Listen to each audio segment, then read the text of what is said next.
Aprill on LAK-õppekuu, mil soovitakse eriliselt tõsta teadlikkust aine- ja keeleõppe lõimimise erinevatest rikastavatest võimalustest.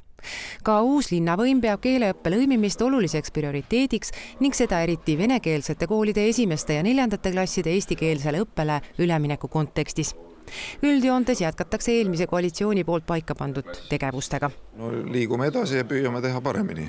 Oluline täiendus on see, et me oleme kokku leppinud, et me toetame ka eestikeelseid koole selles protsessis, kuna me teame, et aina rohkem vene emakeelega lapsi tuleb eestikeelsetesse koolidesse, mis iseenesest on ju hea, aga kahtlemata mitmed koolid selle tõttu vajavad ka täiendavat tuge.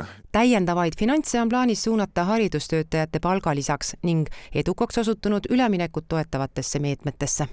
Mitme meetme kohta me saime väga positiivse tagasiside, milleks on näiteks keelerände projekt või siis keelekursused, mis olid linna poolt pakutud. Sellega on plaan kindlasti jätkata ja vajadusel suunata ka täiendavad ressursid, et see ei lõpeks näiteks keset järgmist õppeaastat.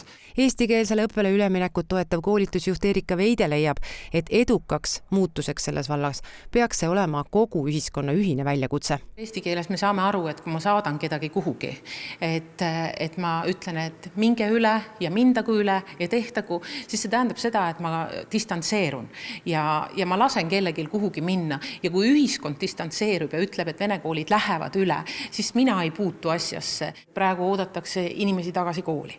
Üks on see, et me pigem valime eesti õppekeelega kooli ja samamoodi on lasteaiad, et me pigem valime eesti õppekeelega lasteaiad, need samad eesti inimesed, kelle keeleoskust, kelle kompetentsi praegu üle tulekul vajaksid väga-väga paljud vene koolid ja lasteaiad. Veebruari algusest õpetajate majas tegutsenud metoodika- ja kompetentsiüksuse pakutavad esimeste ja 4. klasside õpetajate koolitused on osutunud väga populaarseks ning need on lisanud pedagoogidele sügiseseks muutuseks enesekindlust.